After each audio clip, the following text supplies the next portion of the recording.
ঢাকা সহ দেশের সবকটি বিভাগে ঝরবে মুষলধারে বৃষ্টি। বাংলাদেশ আবহাওয়া অধিদপ্তর জানিয়েছে, আসছে কয়েকদিন ভারী থেকে অতি ভারী বৃষ্টিপাত হতে পারে দেশের 8টি বিভাগেই।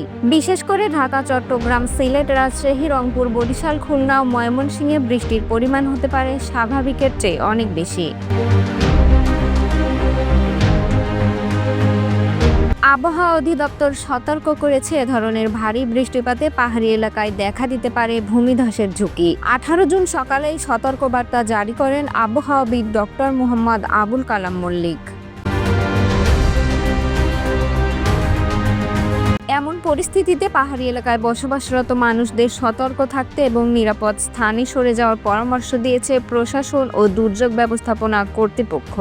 এই বৃষ্টিপাতের ফলে নদী, নালা ও নিম্নাঞ্চলে জলাবদ্ধতা সৃষ্টি হতে পারে বলেও আশঙ্কা করা হচ্ছে। ডেস্ক রিপোর্ট, প্রতিফলন।